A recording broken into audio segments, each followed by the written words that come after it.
레위기 1장 1절부터 9절까지 함께 읽습니다. 여호와께서 회막에서 모세를 부르시고 그에게 일러 가라사대 이스라엘 자손에게 고하여 이르라. 너희 중에 누구든지 여호와께 예물을 드리려거든 생축 중에서 소나 양으로 예물을 드릴지니라. 그 예물이 소의 번제이면 흠없는 수컷으로 회막문에서 여호와 앞에 연락하시도록 드릴지니라. 그가 번제물의 머리에 안수할지니 그리하면 연락되어 그를 위하여 속죄가 될지라. 그는 여호와 앞에서 그 송아지를 잡을 것이요 아론의 자손 제사장들은 그 피를 가져다가 회막문 앞 단 사면에 뿌릴 것이며 그는 또 그 번제 이생의 가죽을 벗기고 각을 뜰 것이요 제사장 아론의 자손들은 단 위에 불을 두고 불 위에 나무를 버려놓고 아론의 자손 제사장들은 그 뜬각과 머리와 기름을 단 윗불 위에 나무에 버려 놓을 것이며 그 내장과 정갱이를 물로 씻을 것이요 제사장들은 그 전부를 단 위에 불살라 번제를 삼을지니 이는 화제라 여호와께 향기로운 냄새니라. 아멘. 레위기 말씀의 중심에는 제사제도가 있습니다. 그리고 레위기 1장 1절부터 2장 소제, 3장 화목제, 4장 속제제, 속건제 이렇게 나옵니다. 방금 읽었던 말씀은 번제에 대한 말씀입니다. 저는 예전에는 제가 교회를 다니면서 목사님께 설교를 제가 들을 때에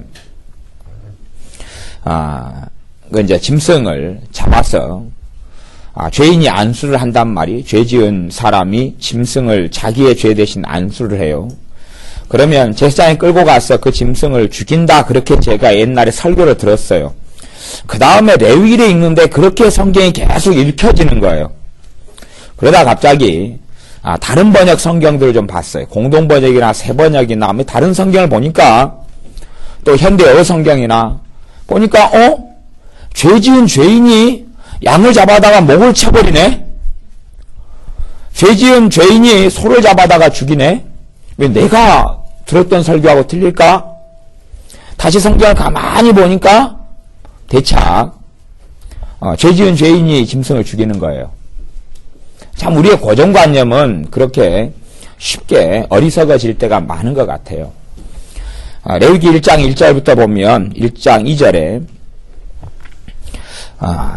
제물을 하나님께 드리려면 바치라. 살아있는 제물 속에 3절 그 예물이 소의 번제이면 흠없는 수컷으로 바쳐라.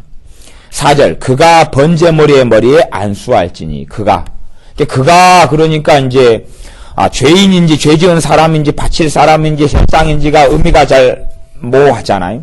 이건 정확하게 그냥 죄 지은 사람이에요. 바치는 사람, 제물을 바치는 사람이에요. 그가 번제물의 머리에 안수해요.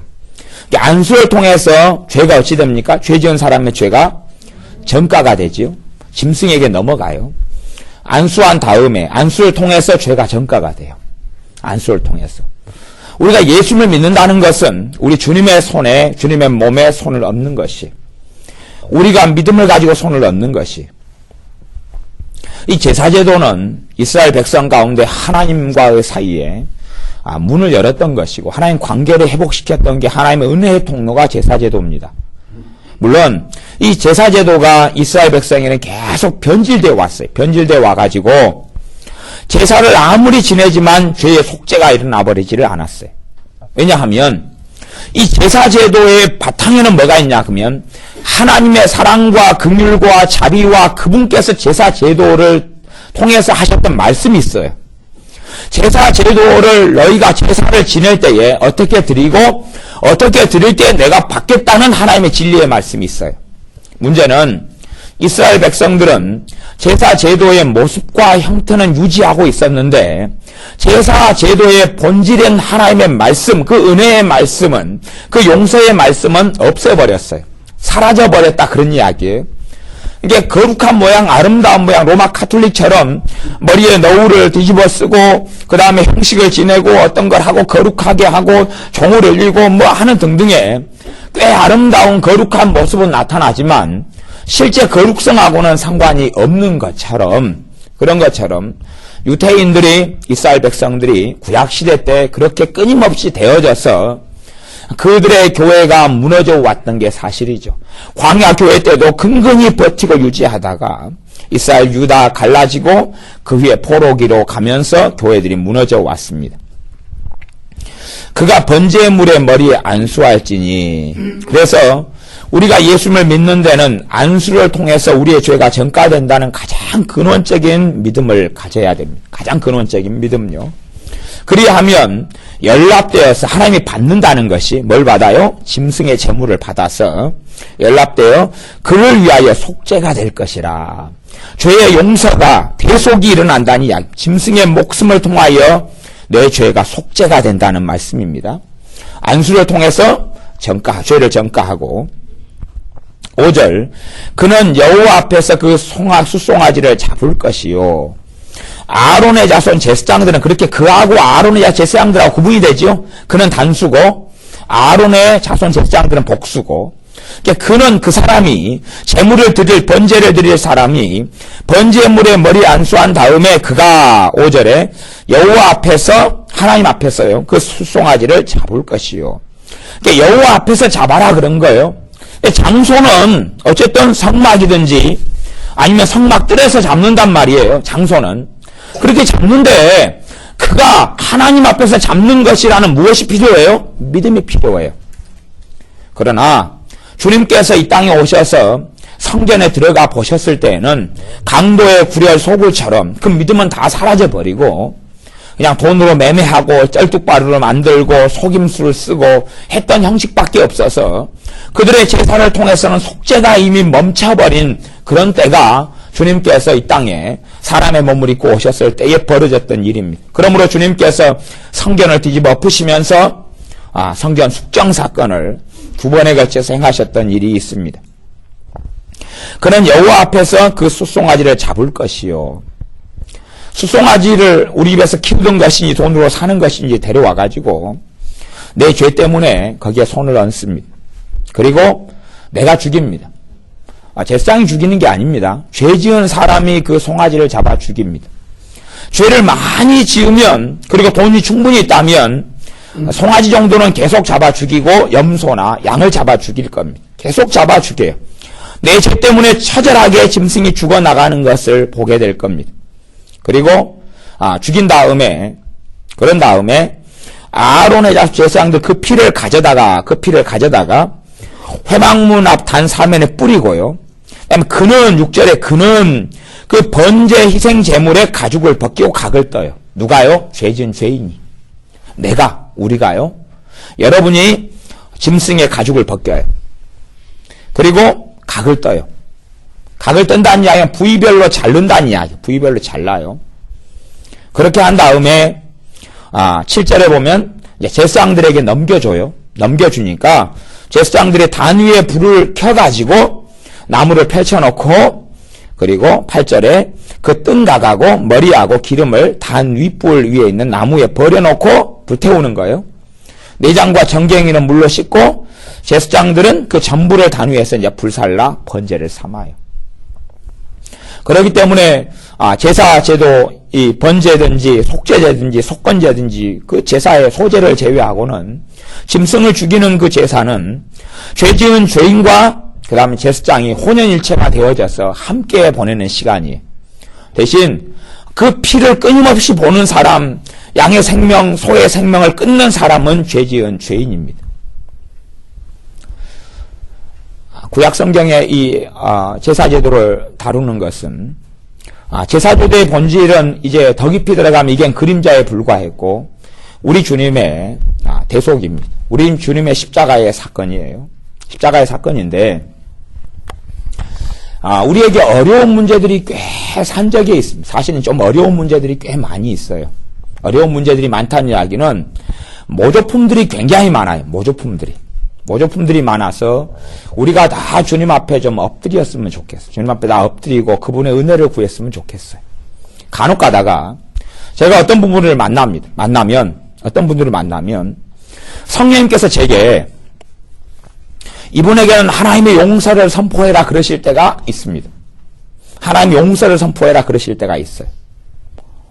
그럼 제가 개인적으로 그것을 전할 수 있는데 때로는 또 설교를 통해 전합니다.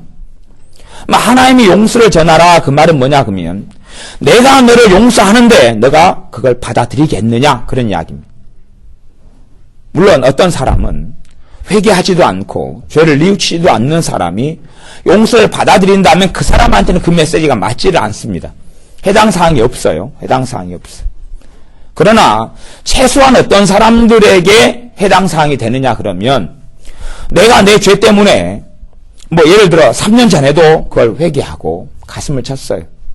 얼마나 가슴을 쳤던지 피멍이 들었던지 아니면 가볍게 쳤던지 상관없이 또 3년 전에 그랬고 2년 전에 그랬고 후회하고 또 회개하고 또 생각이 나요. 시간 지나니까 또 후회하고 회개하고 또 그렇게 했다가 가령 어떤 남자분이 믿는 사람인데 믿는 분인데 아직 믿음이 약해서 술을 한잔 하시고 그리고 음주운전을 하셨어요. 그러다가 나이 드신 노인분을 치어버리고 말았어요. 그분이 돌아가셨어요. 그분이 주님 앞에 믿는 사람, 초신자지만 믿는 사람으로 술 마시고 음주운전에가 치어버렸어요. 그 다음에 이제 회개하고 그렇게 슬퍼하는데 사람이 죽어버렸어요. 유가족들이 있고 배상은 좀 했는데 그것 가지고 사람이 살아나지도 않고 문제는 또 믿는 사람이 그래서 교회에 다니다가 버틸 수가 없는 거예요. 교회의 식구들이 그 사람을 받아주고 그 사람을 회복하는 데 최대한 도와주기보다는 차라리 안 믿는 사람이면 위로하고 마는데 믿는 교회 말하자면 초신자인데 교회가 일찍 집사님 직분을 줬어요. 서리 집사님이 됐어요. 교회에서 말들이 많은 거예요. 몇 달 지나다가 도무지 버틸 수가 없어서 아내한테는 당신은 알아서 하고 나는 도저히 못 견디겠다고 교회를 나왔어요. 다른 교회를 다녀도 시간이 흘러가도 계속하여 자책이 되고 정죄가 돼요. 내가 그런 실수를 하지 않았으면 얼마나 좋았을까. 그리고 회개를 하는데 마음의 정죄감과 자책감이 없어지질 않아요. 이게 없어지질 않아요. 그런 비슷한 케이스에 주님께서는 그렇게 말씀을 전하라는 것이 그런 분에게 하나님께서 당신을 용서하신답니다. 천주교식으로 내가 성부와 성자와 성령으로 당신의 죄를 사한다 그런 이야기가 아니고 누가 죄를 사하겠어요? 주님 외에는요. 근데 그냥 전하에 듣고 이야기를 하는 것일 뿐이에요. 그렇게 하라시니까 주님께서 용서하신답니다. 그런 경우가 몇 케이스가 있을 때에 과연 그분들이 용서를 받아들이기 쉬울까요? 어려울까요? 어렵지요. 어려운 것을 많이 보았다니까요. 어려운 것을 많이 보았어요. 많이 어려워요. 그 가운데 일부만 받아들이셔야 돼요. 일부만 받아들이시더라고요. 그리고 나머지는 그러게요. 목사님 말씀이 맞긴 맞는데 또 하나님께로부터 온 것도 같은데 내가 대가를 치러야 되지 않겠냐고. 내가 좀 더 서글퍼하고 내가 좀 더 아파야 되고 징계도 좀 받고 그리고 별의별 일도 좀 생기고 그렇게 된 다음에야 이제 좀 생각해 볼 문제가 그런 표현은 정확히 안 하시는데 제가 그냥 안 받아들이는 건 딱 보면 나타나니까 그 다음에는 제가 혼자 하는 생각이 그렇습니다. 안 받아들이는 것은 저분이 일단은 소위 말하면 자기 십자가를 지고 쫓는 거 말고요. 예수님 십자가의 모방 십자가를 만들어 가지고 이게 주님만이 우리를 인류를 위해 지실 십자가가 있었고 주님만이 지셨어요. 주님만이 지신 십자가예요. 우리 십자가 가운데 사명이라든지 이런 자기 십자가 말고 대속을 위해서는 주님만이 대가를 치르실 수 있었단 말이죠. 근데 그분은 나름대로 자기식으로 대가를 치르려고 하는 것을 그렇지 않나 제가 이제 보았다 그 말이에요. 몇 경우에 있어서. 그렇기 때문에 첫째는 제가 여러분에게 많이 해당될런지 적게 해당될런지는 몰라도 우리 믿는 우리들은 반드시 하셔야 될 게 뭐냐 그러면 주님 앞에 죄를 고백하고 엎드리는 분들은 하나님의 용서를 내가 받아들일까 말까를 결정하셔야 됩니다. 하나님의 용서를 받아들일까 말까를 꼭 결정하셔야 됩니다. 하나님의 용서를 받아들일 때부터 하나님의 화해를 누리기 시작합니다. 아니면 여러분이 주님의 십자가와 대속하신 주님을 제쳐놓고 스스로 대가를 치르는 길을 걸어가시든지 결정하셔야 됩니다. 이 제사를 지내는 사람에게도 제사를 지내는 모든 제사를 주님이 받으신 게 아닙니다. 구약도 똑같습니다. 사람들은 잘못된 신학을, 성서신학을, 성경신학을 공부하면 구약은 율법으로 살았고 신약은 믿음으로 살았다 그러는데, 구약은 율법의 시대고 신약은 은혜의 시대다 그러는데, 그건 세대주의 신학에서 나오는 것이거나 성경에서 이야기하는 건 아니에요. 봐보세요. 이 제사제도가 은혜에 있는 겁니까? 율법에 있는 겁니까? 율법 아래에 있는 것 같지만 율법 안에 있는 게 아니에요, 이게. 율법 안에 있는 게 아니에요. 은혜에 있는 것이 제사제도예요. 율법 안에 있는 것처럼 보이지 율법 안에 있는 게 아니에요, 이 제사제도는. 그렇기 때문에 주님께서 오신 다음에 제사제도를 의식법이라고 그러는데 이걸 폐했다 그래요. 폐했다는 걸 넘어서서 이루셨다 그러시는 거예요. 제사제도를 통하여 주님을 만나는 사람 가운데, 전능하신 하나님께 용서를 받는 사람 가운데 크게 두 부류의 사람으로 나눠집니다. 한 부류의 사람들은 제사제도를 통하여 자유함을 누리는 사람들이에요. 고린도 후서를 통해서 사도 바울을 통해 주님께서 하시는 말씀이 주의 영이 계신 곳에는 자유함이 있느니라. 주의 영이 계신 곳에는 자유함이 있느니라 했어요. 제사를 지내면서 한 부류의 사람들은 믿음으로 드리질 않아요. 우리는 창세기를 읽을 때에 믿음으로 제사하였던 아벨과 믿음으로 제사하지 않았던 가인의 경우를 알고, 또 히브리서 11장 믿음장을 보면 대부분이 구약시대 성도의 사람입니까? 신약시대 성도의 사람입니까? 다 대부분이 구약시대 성도의 사람. 믿음을 통해서 무슨 일을 벌였다는 게 히브리서 11장 믿음장의 본질이죠. 구약시대 사람들이 믿음으로 살았어요? 율법으로 살았어요? 믿음으로 살았어요. 그들이 율법으로 살았다면 구약시대 사람들은 아무도 구원받지 못합니다. 아무도 구원받지 못해요. 왜요? 율법으로는 죄를 깨닫고 율법으로 하나님 뜻은 알지만 율법 자체가 나를 거룩하게 만들 수 없기 때문에 그렇습니다. 여러분의 자녀에게 해야 될 리스트 100개를 준 다음에 잔소리를 계속 시작해 보십시오. 요거 해야 되고 요거 해야 되고 요거 해야 되고 요거 해라 요거 해라. 안 한 거 왜 안 했냐 왜 안 했냐 왜 안 했냐 왜 안 했냐. 빵점 빵점 빵점 30점 20점 빵점 50점 30점. 왜 안 했냐 빵점 빵점 빵점. 야 100개 가운데 하나 100점. 잘했다. 내일은 빵점 맞지 않게 조심해라. 또다시 100개 가운데 또 안 한 것도 점수 몇 개가 계속 이야기하면 그 자녀가 과연 정상적인 삶을 살 수 있겠느냐 하는 것입니다. 그렇게 되지를 않지요. 하나님의 용서에 있어서 어떤 사람은 굉장히 많이, 어떤 사람은 조금 이겠지만 또 그 가운데 강팍하고 악한 사람이 하나님의 용서를 받아들이는 부분을 제가 이야기하는 건 아닙니다. 주님을 찾지도 않고 엎드리지 않고 구하지 않고 주님 뜻대로 살려는 마음도 없는 사람에게 제가 하나님의 용서의 메시지를 전하는 게 아니에요. 여러분에게 전하는 것입니다. 예수님을 뜻대로 살기를 원하지만 넘어지고 자빠지고 쓰러지고, 또 기도하고 주님을 닮으려 하지만 쉽지 않고, 기도 생활을 많이 하려 하지만 기도가 잘 되지 않고,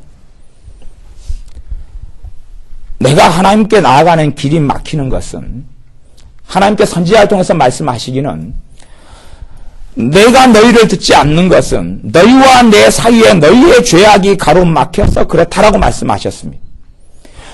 하나님께서 나를 사랑하지 않으셔가 아니라 우리의 죄가 하나님과 우리 사이를 거리를 내었고 가로막히는 장벽이 되어져서 우리의 죄가 하나님 앞에 가로막혀서 하나님이 듣지 않게 되었다고 말씀합니다. 그러면 그 해결 방법이 여러 개가 있는데, 물론 그 가운데 회개가 첫 번째 것이고, 회개는 시간이 좀 지나면 다루든지 않든지 놔두고, 일단은 우리가 시간이 지나면서 우리는 회개를 해오고 있습니다. 물론 회개 자체가 내 삶을 얼마나 고치느냐 문제 이전에, 아까 그 어떤 집사님처럼 죽은 사람을 차에 죽여버렸어요. 회개하니까 할머니가 무덤 뚜껑을 열고 부활을 합니까? 끝나버렸어요. 제가 이혼한 분들을 만나면 50% 이상의 사람들은 죄책감을 가지고 있습니다. 그러니까 자식을 두고 있는 분들은 그 죄책감이 굉장히 심해요. 또 자식이 삐뚤어지고 못하게 된 경우는 그 죄책감과 정죄감이 굉장히 심해요. 이혼이라는 게 죄인데 이혼해버렸어요. 어떻게 다루어야 될 것이냐. 이혼을 한 다음에 후회 안 하는 사람은 거의 없습니다. 그리고 그 죄의 짐을 자기가 스스로 짊어지는 사람이 많아요. 어떻게 회복시켜야 될 것이냐. 이혼한 사람은 사람이 아니냐. 심지어 동성애 경향을 가진 어떤 집사님을 보았습니다. 그 집사님은 동성애자로 살기 싫어요. 정상적인 가정이 있어요. 그런데 그 집사님이 이야기하기를 자기는 남자가 보면 입을 맞추고 싶고, 그래서 뒤로 물러야 되겠다. 뒤로 후퇴 남자가 보면 끌어안고 싶고, 남자가 보면 손을 잡고 싶고, 그런 것이 자꾸 생기는 거예요. 자기에게. 물론 자기 안에는 이성을 좋아하는 마음도 있는데 동성애에서 자꾸 끌리는 것이 있어요. 그러니까 이것 때문에 자기가 고민을 느끼고 가슴이 아파하고 힘들어하고 그런 딜레마를 느끼고 그렇게 하는 거예요. 도대체 이 문제를 어떻게 해결할 것이냐? 어떻게 해결할 것이냐? 그 사람을 치어서 죽인 그분 같은 경우는 가장 첫 번째 해결 방법은, 첫째는 자신이 그 죄를 해결할 수 없다는 사실입니다. 회개의 출발은 사실은 그것이 출발입니다. 내가 내 죄를 해결할 수 있다. 내가 내 죄에 대한 대가를 치를 수 있다는 것은 회개의 모조품은 될 수 있어도 회개는 될 수 없습니다. 내가 내 죄를 해결할 수 있다는 것은 예수님의 십자가 필요 없다는 선포입니다. 그렇기 때문에 회개의 모조품은 나와도 진짜 회개는 될 수 없습니다. 회개의 출발은 내가 내 죄를 회개할 수 없다는 것입니다.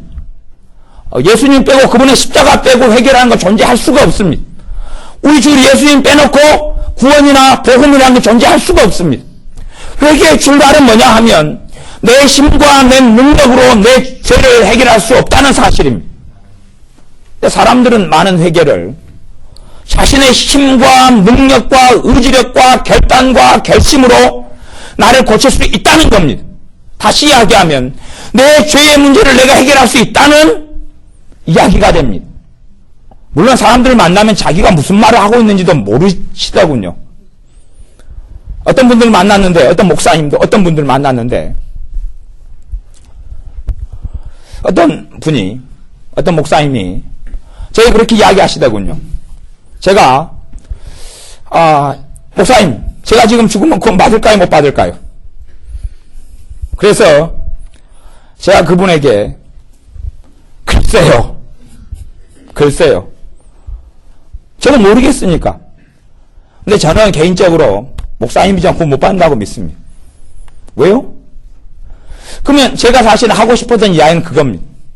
목사님은 스스로를 하나님의 자녀라고 믿으십니까? 이런 이야기를 사실은 묻고 싶었어요. 그분은 생각하고 말하기를 자신이 하나님의 자녀라고 믿으면서 말했어요. 근데 내가 지금 죽으면 목사님 구원 받을까 못 받을까요? 그러게요. 그분은 자기가 하나님의 자녀라고 말하는 것이 무슨 의미인지를 깨닫지 못하는 거예요. 두 개가 전혀 양립할 수 없는 이야기라는 사실을. 자기가 하나님의 자녀이면 하나님의 자녀가 하는 데가 하나님의 나라지 도대체 어딜 가겠어요? 하나님의 자녀가 지옥에 떨어지겠어요? 어쩌겠어요? 그 당연한 규결을 생각하지 못하고 자기는 하나님의 자녀인데 지옥에 갈까요? 천국 갈까요? 그렇다는 이야기는 자기가 하나님의 자녀라는 걸 안 믿는다는 이야기거나 아니면 하나님의 자녀인데 지금 병원 약을 먹고 있는 중이시거나 근데 지금 약을 저녁에 그냥 안 먹어버린 걸 깜빡 잊고 그때가 저녁 때였어요. 아마 충분한 가능성이 있다 그렇게 저는 보여져요. 그분이 지금 약을 제대로 안 드신 것 같아요. 약을 드셨으면 목사님 그래 내가 부족하고 허물이 있고 어리석어도 구원은 받는 믿음이 제게 있어요 그러실 텐데 안 그러셨던 거 보니까 우리는 회개의 본질에 있어서 내가 내 죄를 처리할 수 없고 내가 내 죄에 대한 대가를 칠 수 없다는 것이 회개의 출발입니다. 그게 복음적인 회개의 출발이에요.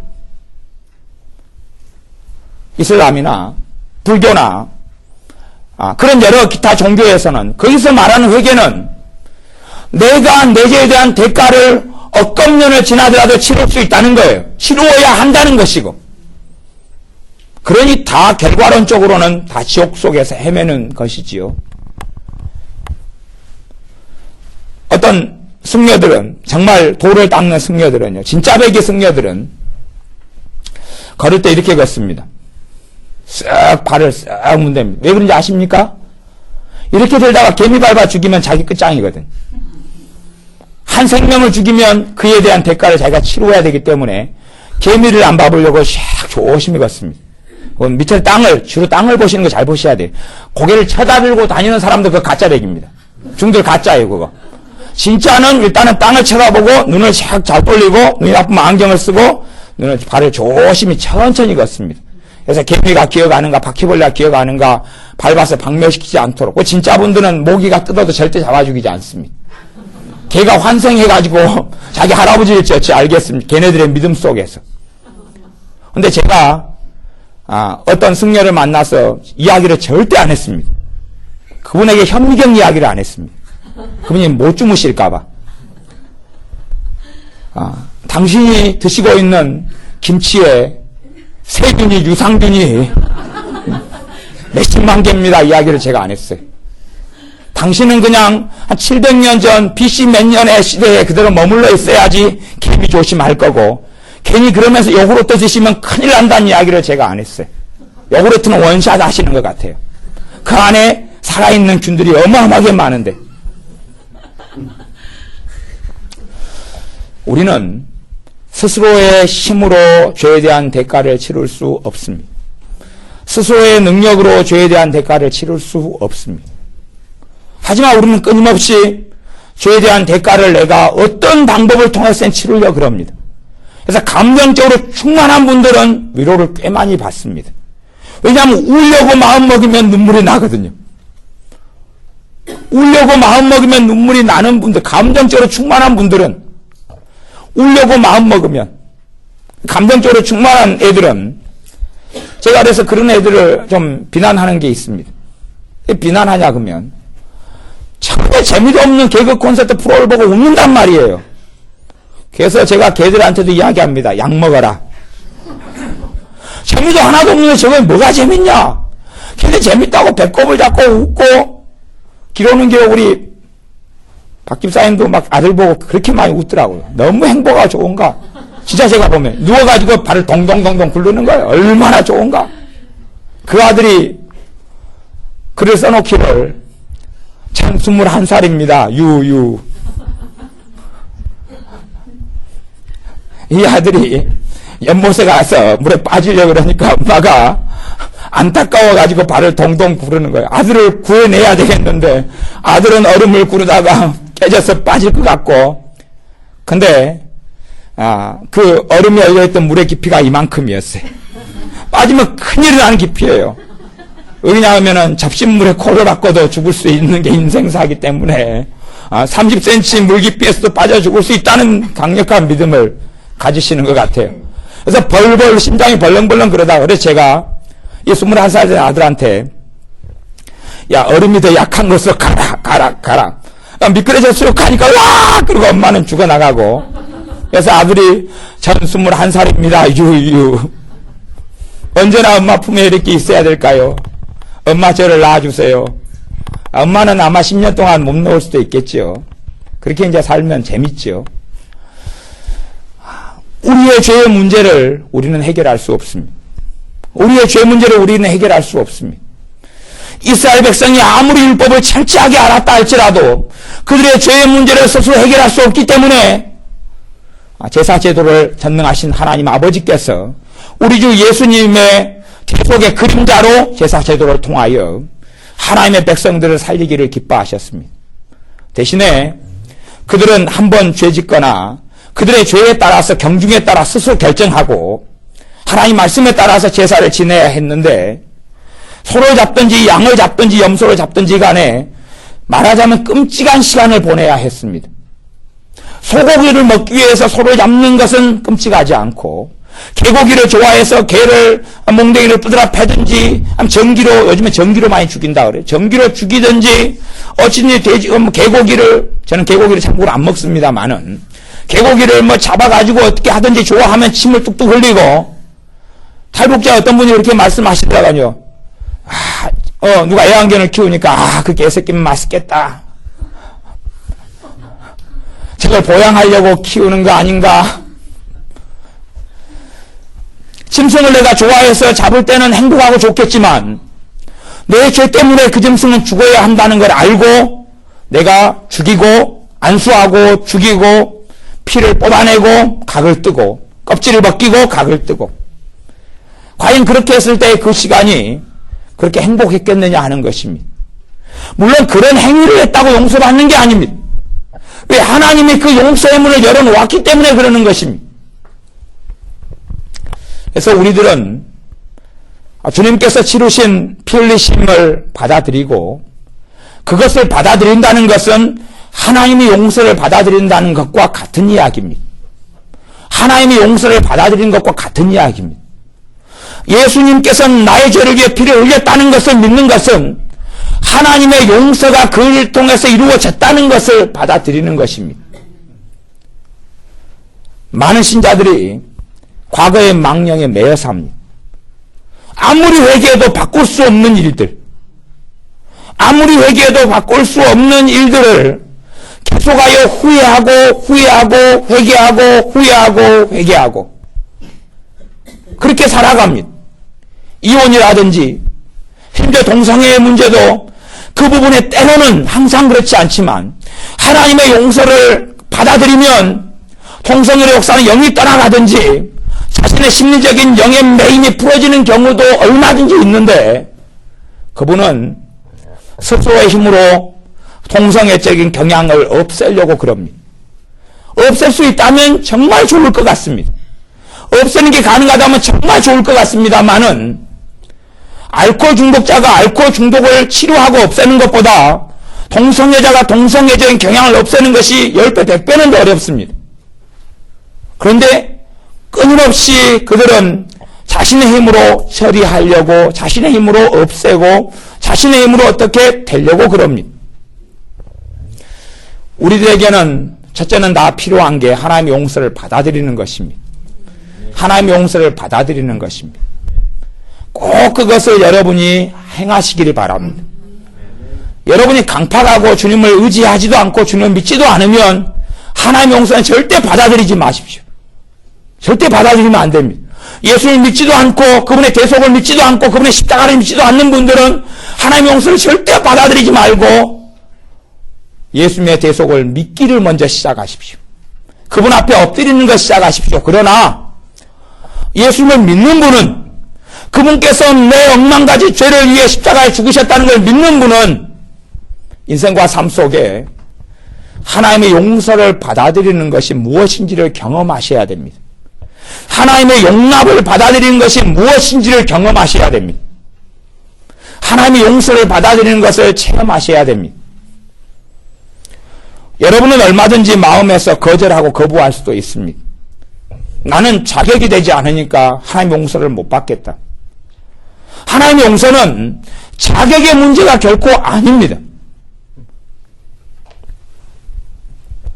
어떨 때 아까 말씀드렸지만 누구를 위해서 기도를 해보고 이분은 어떻게 도와야 됩니까? 기도를 해보면 간혹 이가 내 용서를 거절하고 있다. 전능하신 하나님의 용서를 거절하고 있다. 용서를 받아들이라고 이야기해라. 받아들이라고 이야기해도 안 받아들이래요. 기회는 준 건데 그분의 논리에 제가 성경을 설명하고 하는 논리로 그분이 설득이 안 되는 경우들이 있더란 말이에요. 어떻게 할 줄을 모르겠어요. 예수님 믿지 않습니까? 예, 믿는데요. 주님께서 집사님의 죄를 위해 죽으신 것을 받아들입니까? 받아들이는데요. 주님이 그 할머니 치여 죽은 사건에 대해서 용서하신다는데요. 글쎄요, 제가 직접 못 들어서 모르겠는데요. 그러게요.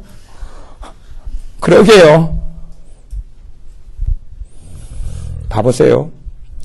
내가 하나님의 용서를 받아들이지 않는 것은 하나님과 내 사이에 있는 죄의 장벽을 치우지 못하게 됩니다. 그러니 그분이 어떻게 들을까요, 도대체? 하나님과 자식의 사이가 막혀버렸는데, 복음은요, 복음 안에는 많은 것들을 포함하고 있는데, 그 중에 하나가 하나님의 용서를 받아들이는 것을 포함하고 있습니다. 하나님의 용서를 받아들이는 걸 포함하고 있어요. 이 번제를 지냈던 사람, 아니면 속죄제를, 3장에 속건제를 지내는 남자가, 그날 속죄제 때문에 짐승을 잡아 죽이고, 그 다음 내일 다시 제사장한테 찾아옵니다. 또 다른 소 한 마리를 끌고. 그래서 제사장이, 왜 또 죄 짓냐고? 그러니까, 아니요. 어제 지은 그 죄의 레파토리가 안 끝난 것 같아서, 한 마리 가지고는 안 될 것 같아서 또 데리고 왔습니다. 당신 농사 안 짓고 어떻게 먹고 살려냐고. 그래도 제 문제를 해결해야지요. 또 제사장이 들으니까 맞거든요. 그래요, 맞지요.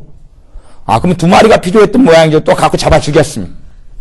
다음날 되니까 염소를 끌고 왔습니다. 왜 왔어요? 예, 용서 받으려고요. 무슨 죄인데요? 예, 엊그저께 잡아 소를 죽였던 그 죄하고 똑같은 건데요. 어제도 또 1마리 죽였는데, 제 양심상 한 3마리 정도는 죽여야 될 것 같아서, 또 안수하고, 피 빼고, 각 뜨고, 껍질 벗기고 각 뜨고 해가지고 어떻게 했어? 이제 또 했어요. 다음날 돼서 양을 1마리 데리고 왔습니다. 그래가지고 4번째 또 죽인 다음에, 그래서 왜 또 왔냐 그랬더니, 제사장이 알죠. 4번째니까. 아이고, 이 양반아 적당히 좀 해. 나도 좀 쉬자고. 4번째를 잡아 죽였습니다. 이 제사장이 당부합니다. 내일 오기만 해봐. 무릎 확 찌끄러버릴 거야. 오기만 해봐. 다음 날에 집에 미술기를 데리고 왔습니다. 자기 마음에 시원치 않다는 겁니다. 내가 뿌리까지 다 뽑아가지고 잡아 죽일 수 있는 거 다 잡아 죽여야지 자기 마음이 시원할 텐데 시원하지가 않다는 겁니다. 제사장이 비둘기 정도의 애교니까 빨리 끝내고 가시오 하고 도와줬습니다. 갔어요. 다음날에 제사장은 동네 사람이기 때문에 돌아가는 걸 좀 아닌데 자기 집에 없는 암소를 데리고 왔다는 말입니다. 꿈에 뭔가 나타났어요. 꿈에 마귀가 짓눌려서 나타났어요. 마귀가 안 떠나는 거 보니까 이게 충분하지 않다고 판결 내려서 옆집 가서 암소를 빌렸어요. 예상으로. 너무 집 암소를 데리고 왔어요. 제사장이 기가 막힙니다. 이 양반 어떻게 하지? 제사장이 암소를 당장 죽이지 않고 정신병원을 소개해줬습니다. 치료를 좀 받으라고. 그래서 약을 정기적으로 잡수시라고. 이건 아무래도 정신병인 것 같다고. 사실은 우리는 계속 그렇게 사는 것 같습니다. 하나님의 용서를 받아들이기 시작하십시오. 내 죄가 주님의 피보다 위대할 수 없습니다. 내 허물이 주님의 십자가보다 클 수가 없습니다. 내 서러움과 내 절망이 주님의 대속보다 클 수가 없습니다. 내 문제가, 내 실수가, 내 실패가, 내 허물이, 내가 사람들에게 정죄받는 그것이 주님의 대속보다 클 수가 없습니다. 그렇기 때문에 죄를 넘겨드리십시오. 죄를 넘겨드리십시오. 죄를 끊어안고 살지는 마십시오. 아니면 그 애들이 좋아하는 캔디가 있어요. 200원짜리. 그걸 이제 안에 제가 애들하고 놀 때는 막 한 뭉터씩 삽니다.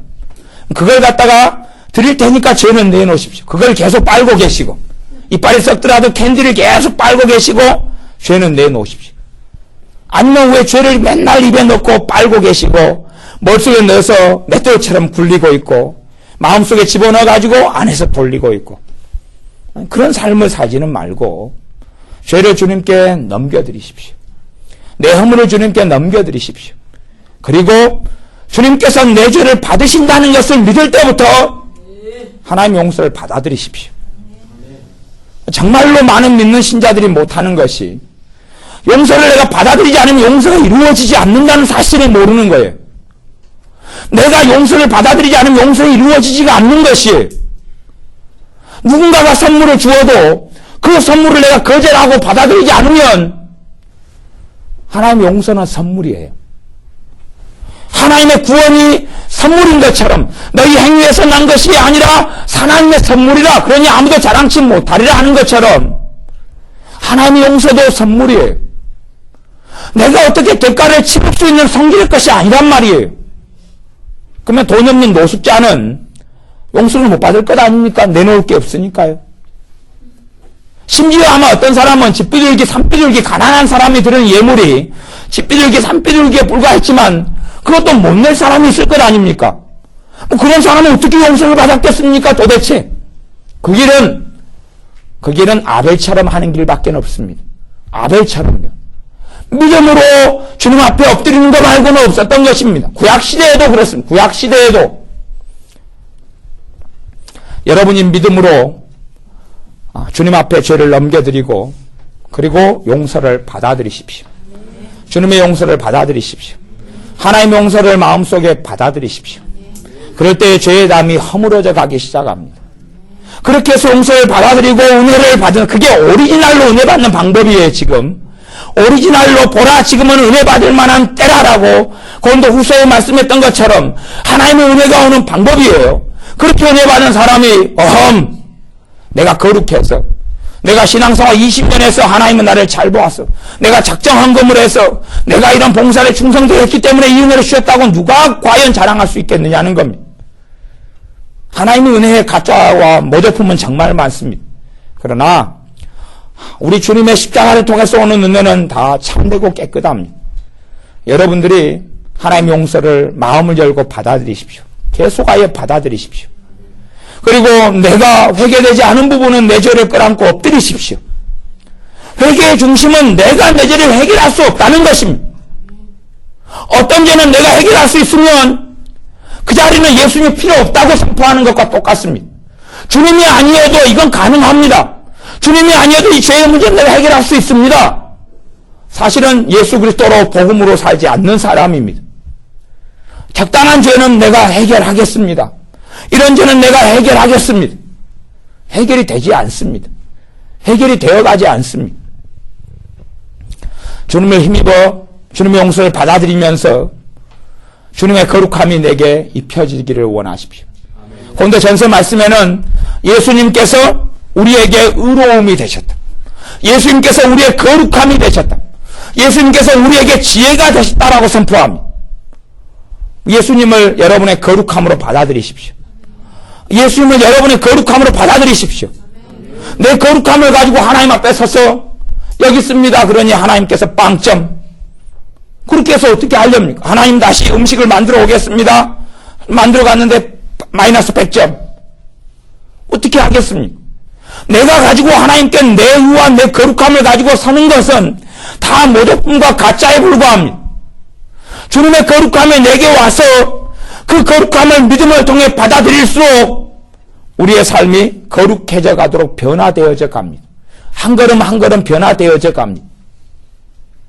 여러분이 어디서 마약을 하시든지 알코올의 힘을 빌려가지고 여러분을 거룩하게 만들 수 있습니까? 얼마나 아름답게요? 성령님이 역사하심과 운행하심 없이 내가 무슨 거룩함을 도대체 만들어낼 수 있다는 이야기입니다.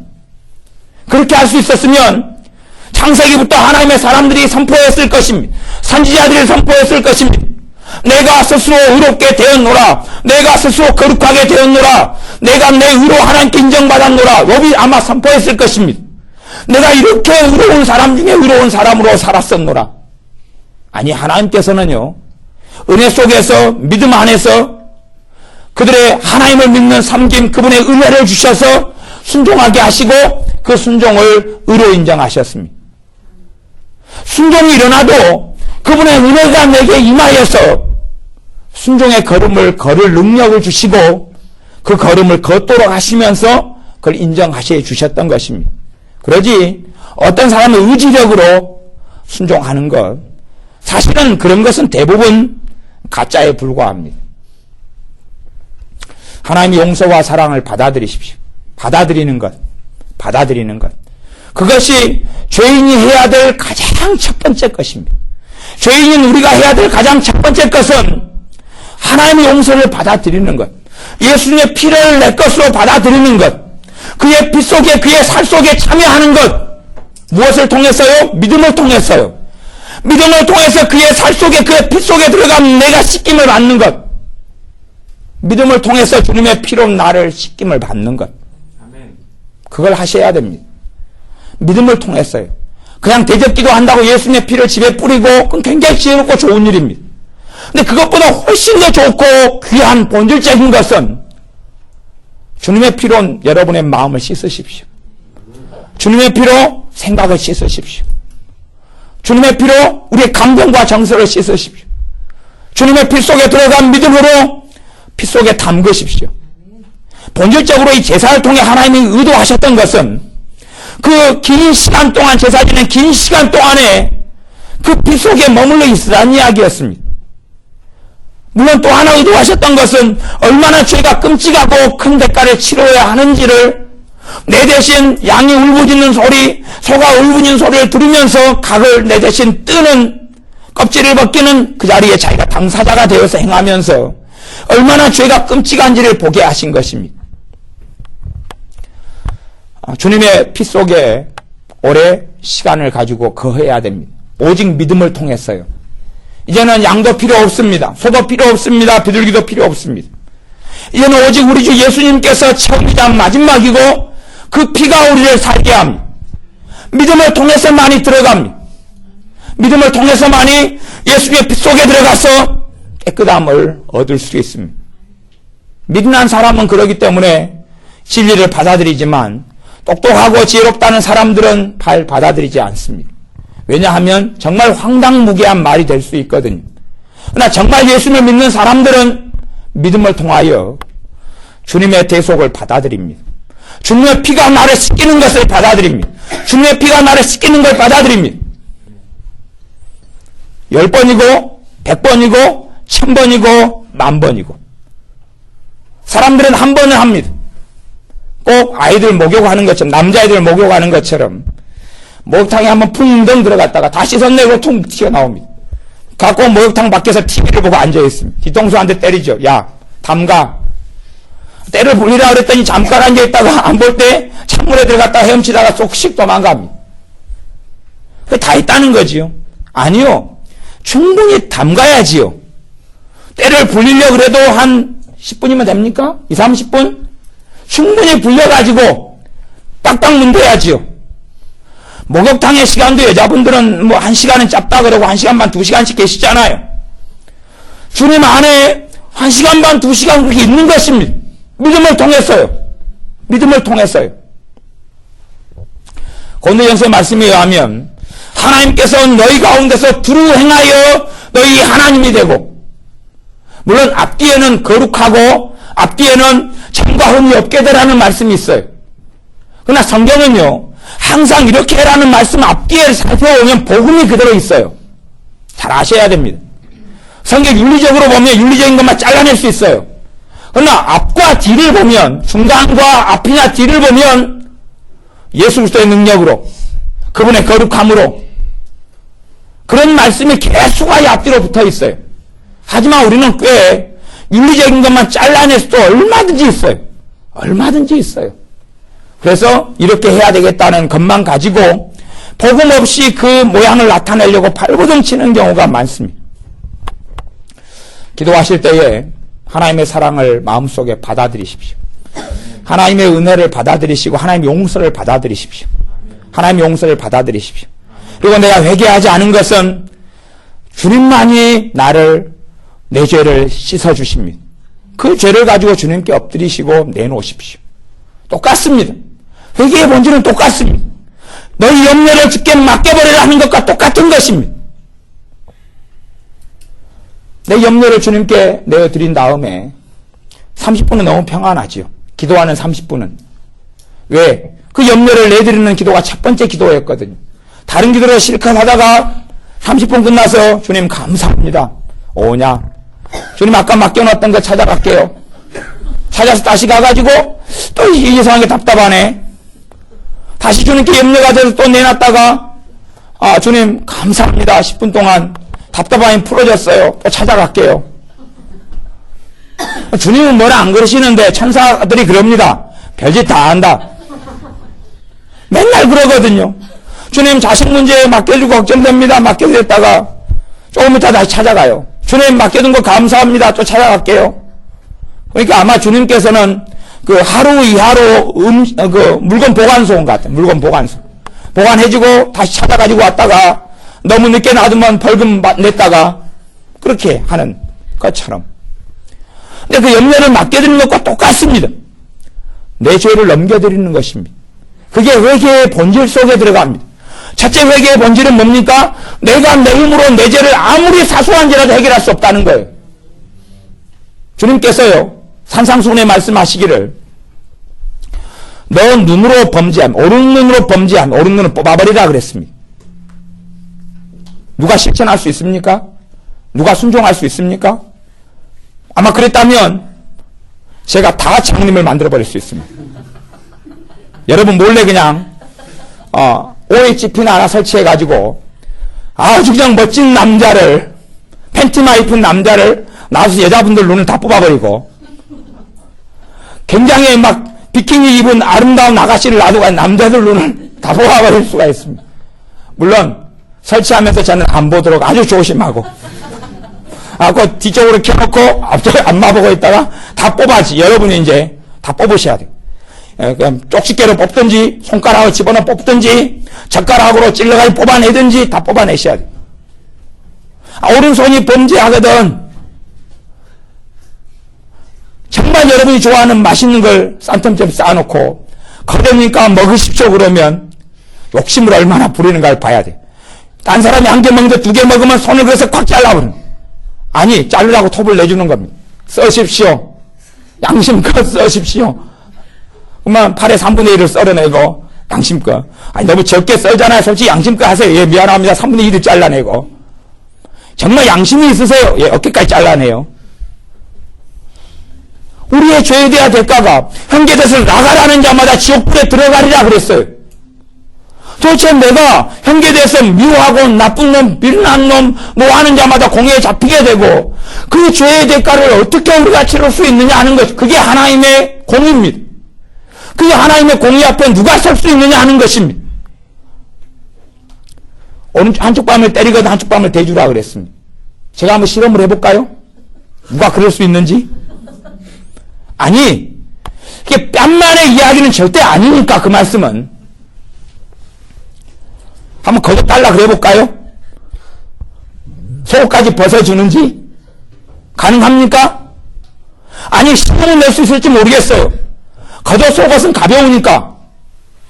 살고 있는 집 아파트 내놓으라 그러면 어떨 겁니까? 오, 감사합니다. 자동차까지 가져가세요. 키 여기 있습니다. 그럴 수 있습니까? 누가요? 누가요 도대체? 주님께서 요구하시는 의는 굉장히 놀랍습니다. 물론 그걸 지키지 말아야 한다는 이야기가 아니라 용서해 가야 되고 그렇게 섬겨야 되고 그렇게 사랑해야 되고 원수를 핍박하는 자를 위해 기도해야 됩니다. 하지만 본질은 알아야 됩니다. 우리가 아무리 노력하고 애쓰고 발부둥 쳐도 하나님의 절대적인 공의 앞에서는 도달할 수 없는 목표라는 것을, 절대 도달할 수 없는 것을, 절대 도달할 수 없는 공의 앞에서 우리가 그분의 걸음을 걸어도 주님의 의가 나를 덮어주기 때문에 하나님이 인정해 주는 것에 불과하다는 사실을, 아무리 발부둥 쳐도 하나님이 원하는 수준은 절대 이룰 수가 없습니다. 여러분 다 판단대 지도를 한번 만들어 드릴까요? 저는 싹 빠져나가면서 아무도 판단하지 말고 헤아리지 말라. 너희 헤아림은 그대로 헤아림을 받을 것이다. 제가 여러분이 전혀 모르는 어떤 목사님 이야기를 하면서 그분이 허물을 좀 이야기해 줍니다. 그럼 여러분은 바로 판단으로 들어갑니다. 아이, 그런 분이 목사님이야? 성탄절 크리스마스 때 강단에다가 산타클로스 공연을 올린 목사님 제가 이야기해 드리면, 그리고 그 교회 이름까지 이야기하면 여러분 추측하기 시작합니다. 산정 그리고 X 그러면 산정 뭘까 한자가, 그 목사님은 감리계 목사님이고 이름은 김정 그 다음에 X인데 누굴까? 김정남일까? 김정은일까? 걔네 북한인데. 쉽게 얼마든지 판단할 수 있습니다. 죄의 고리 속에 그냥 잡아 들어갈 수 있습니다. 우리가 죄 짓는 것은 정말 쉽고 정말 간단하며 여반장 같은 일입니다. 우리의 그 사소한 죄라 할지라도 전능하신 하나님 앞에서는 절대 설 수가 없습니다. 그러니 우리는 주님의 용서가 아니고서는 살 수가 없는 죄인들입니다. 예수님의 의가 아니면 절대 전능하신 하나님 앞에 설 수가 없습니다. 나는 좀 낫다. 나는 용서를 안 받아들여도 괜찮아. 아니고 나는 죄를 주님께 드리지 않아도 괜찮아. 아무리 사소한 거라도 형제에게 밀나 멍청아. 멍청아 안 해보셨습니까? 다 해보셨잖아요. 지옥에 갔다 오셨습니까? 지옥불에 들어가려 주님이 선고하셨는데. 그러면 체험을 좀 이야기해 주십시오. 얼마나 온도가 뜨거운지. 찜질방보다 몇 배가 되는지. 지옥불에 아무도 갔다 오신 분이 없잖아요. 그러나 그 형벌의 대가를 치루어야지 마땅합니다. 우리의 죄를 아무리 사소하게 보이는지라도 하나님 말씀은 사소하지 않다고 이야기합니다. 그러니 내 죄를 넘겨드려야지 어떻게 하실랍니까? 나는 꽤 조금 죄를 짓는 사람으로 남고 다른 사람은 엄청난 죄인으로 남겨놓지는 마십시오. 바리새인이 그렇게 했기 때문에 주님을 만나놓고 주님을 만나지 못했습니다. 자기들은 굉장히 좀 괜찮은 사람, 의로운 사람들, 창기나 세리는 정말 극악하게 못된 인간들, 못된 악종들. 그러니 침을 뱉고 손가락질하고 자기들은 꽤 선하고 의롭게 산 사람들로 남았습니다. 그러므로 주님께서는 오히려 그들을 인정하시지 않았습니다. 그리고 그들은 구원받지 못했고 주님 만났으나 만나지 못한 자로 대부분의 인생을 마감했습니다. 우리의 죄를 주님께 넘겨드리셔야 됩니다. 우리의 허물을 주님께 넘겨드리셔야 됩니다. 그리고 내 의가, 내 선행이, 내 착함이 아니라 주님의 피가 내 죄를 씻는 것을 받아들이십시오. 하나님의 용서를 받아들이십시오. 하나님의 용서를 받아들일 때에 마귀 역사가 떠나가기 시작합니다. 하나님의 용서를 받아들일 때에 예수님의 피가 역사하고 저주가 떠나가기 시작합니다. 아멘. 여러분이 한번 자신을 고쳐보십시오. 한 1년을 시간을 가지고 한번 잘 고쳐보십시오. 잘 고치지 않으면 제가 전직 목수였기 때문에 과거에 쓰던 이런 망치라든지 녹슨 망치를 드릴 테니까 여러분의 머리 튀어나온 데를 더 뜯어가지고 좀 집어넣으시고 손가락 긴 것은 좀 톱으로 썰어내시고 해가지고 한번 고쳐보십시오. 어떤 몬스터가 나오는지 1년 뒤에 구경하겠습니다. 내가 내 힘으로는 절대 거룩해질 수 없다는 이야기입니다. 내가 내 힘으로는 하나님 앞에 설 수 없다는 이야기, 내 명함으로는 살 수 없다는 이야기입니다. 그게 복음인데 왜 우리는 자꾸만 내 의로움과 내 능력과 내 명함과 내 타이틀로 주님 앞에 서려고 하는 것이냐 그 말입니다. 처음에는 너희가 복음으로 시작하였으나 믿음으로 시작하였으나 너희가 왜 율법으로 마치겠느냐? 그리스도께서 십자가에 못 박히신 것을 너희가 보지 못하느냐? 그렇게 갈라디아 말씀에는 선포합니다. 주님이 십자가에 못 박히셨는데 그걸 지금 보지 못했느냐? 왜 잊어버렸느냐? 라고 말씀합니다. 너희가 성령으로 시작하였다 육체로 마치겠느냐? 육체로 마치는 것은 내 의로 사는 것입니다. 내 힘으로 사는 것입니다. 내 타이틀로 사는 것입니다. 육체로 살아가다가 마치는 것입니다. 그러나 우리는 주님 앞에 갈 때까지 내 더러움을 넘겨드리고 내 약함을 넘겨드리고 주님의 피가 내 마음과 생각을 씻는 걸 체험하고 누릴 때에 생각이 변하고 마음이 변합니다. 그래서 원어적으로 보면 회개라는 말은 마음의 변화를 이야기하는 부분이 있습니다. 마음의 변화를.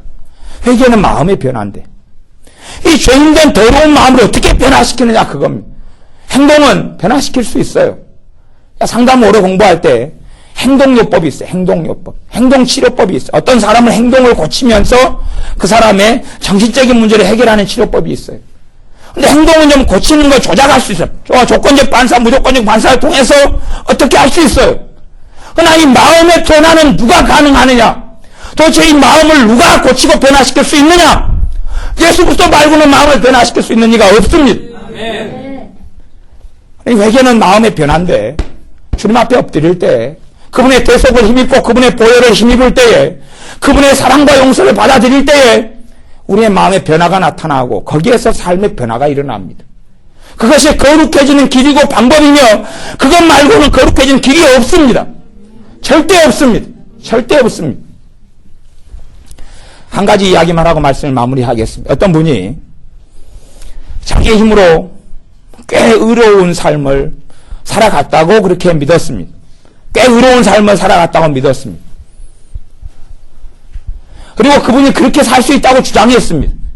어떤 목사님의 이야기입니다. 꽤 자신의 힘으로 경건하게 살 수 있다고 주장했고 그렇게 설교하고 그렇게 가르쳐 왔습니다. 제가 혼자 생각했습니다. 혼자. 정말 저 목사님은 귀신들에게 짓눌림을 당한 사람들이 아무리 발버둥 쳐도 벗어날 수 없는 것을 왜 겪지 못하셨을까? 귀신의 역사를 통하여 이렇게 해도 안 되고 저렇게 해도 안 되고 이렇게 해도 안 되고 저렇게 해도 안 되는 그 비참한 것을 경험하셨거나 자신의 교인들 가운데 그런 사람이 많을 텐데 그들의 아픔과 그들의 절망과 귀신의 역사와 마귀의 짓눌림 속에 사는 것을 본다면 그게 사람의 힘으로 해결할 수 없는 문제라는 것을 알 텐데 그분이 태어날 때부터 하나님의 축복을 받아서 그렇습니다. 어떤 축복이냐 하면 2세대 신앙인이어서 부모님이 하나님을 잘 섬겨서 그 축복이 내려왔습니다. 축복이 내려오면 장점과 단점이 있는데 장점은 의지력이 강합니다. 무엇을 통해서요? 그걸 가계 축복이라 그럽니다. 부모가 하나님을 잘 섬겨서 그 복이 천대까지 내려오는 복이 내려와서 의지력이 좋습니다. 마음에 매임이 별로 없고 마음 먹으면 행동 실천이 가능해집니다. 본질은 자기 의지력이 아니라 뭐가 내려왔어요? 복이 내려왔어요. 그래. 복이 내려왔어. 영적인 복이 내려와서 그렇다는 사실입니다. 근데 그분은 자기 의지력인 거예요. 그래서 왜 나처럼 살지 못하느냐? 왜 나처럼 행하지 못하느냐? 우리가 주님 앞에 엎드리고 그분이 아닌 변화될 수 없는 이유는 귀신에게 짓눌리는 사람들을 보아도 뻔한 이야기입니다. 마귀에게 그렇게 짓눌린 사람들이 도대체 자기의 힘과 결심과 능력으로 어떻게 마귀의 역사 속에 벗어날 수 있느냐 하는 것입니다. 극심한 우울증에 사로잡힌 사람이 자신의 결정과 결심과 기도 생활을 애쓰는 것으로 못 벗어납니다. 벗어날 수 있다는 것이 착각에 불과합니다. 그건 망령이 든 거고 망령이 안 들었으면 지금 약을 저녁에 못 드신 겁니다. 그렇기 때문에 우리의 어떤 매임이든지 간에 주님의 대속을 받아들여야 됩니다. 우리의 어떤 어리석음이든지 간에 우리의 허물을 주님께 내어드려야 됩니다. 내 어리석음을 내어드리고 주님의 용서를 받아들여야 됩니다. 내 죄를 더 깨닫지 못하면 더 주님께 엎드려서 내가 더 악한 죄인인 것을 깨닫게 해달라고 성령님께 구하셔야 됩니다. 성령님께서 우리로 하여금 죄를 깨닫게 역사하시기 때문에 그렇습니다. 말씀을 통하여 내 허물이 얼마나 많은지, 내 죄가 얼마나 하나님과 내 사이를 가로막았는지를 깨닫게 해달라고, 내가 얼마나 못된 사람인지를 깨닫게 해달라고, 사도 바울이 깨달았던 그 정도는 깨닫게 해달라고, 내가 죄인 중에 괴수하다 했던 그 정도는 아니더라도 그 반의 반이라도 깨닫게 해주시면 우리는 두 손을 들 수밖에 없다는 사실을, 우리는 그러면 하나님의 용서가 아니면 살 수 없다는 사실을 반드시 알게 될 것입니다. 기도하겠습니다. 우리는 스스로 우리의 마음을 변혁시키고 변화시킬 수 있다고 생각합니다. 스스로 마음의 변화를 받을 수 있다고 생각하지만 하나님의 말씀은 그분이 너희를 위해 죽으셨기 때문에 너희가 변화가 가능하다고 선포하시오니 우리가 주님의 죽으심 앞에서 주님의 대속과 부활 앞에서 믿음으로 엎드려 주님의 용서를 받아들이며 우리의 끊임없이 많은 허물과 죄를 넘겨드리겠나이다. 내가 내 죄짐을 짊어지고 살지 않고 억만가지 죄를 짊어지시는 주님 앞에 하루에 70번씩 7번이라도 용서해 주시는 주님의 그 자비하심과 긍휼 앞에 주님의 대속 앞에 엎드려 우리의 죄를 끊임없이 넘겨드리고 주님의 의를 덧입겠나이다. 주님의 용서를 덧입겠나이다. 그럼 우리의 마음의 변혁과 삶의 변화의 길을 주님의 사랑과 능력과 은혜를 통하여 가겠나이다. 그래서 우리가 주님 앞에 섰을 때에 주님께서 이렇게 나를 만드셨고 빚으신 것을 감사합니다라고 고백하는 우리가 다 되게 하여 주시옵소서. 우리 주 예수 그리스도의 복음의 권능을 체험하는 그렇게 사는 우리들이 다 되게 하여 주시옵소서. 아무리 악한 또한 동성연애자, AI 환자, 아무리 악하고 무능한 사람, 모진 사람이라도 주님의 피가 그를 깨끗게 할 수 있음을, 주님의 대속이 그를 거룩하게 만들 수 있는 것을 믿는 복음 안에 우리가 다 살게 하여 주시옵소서. 예수님의 이름으로 기도하옵나이다. 아멘.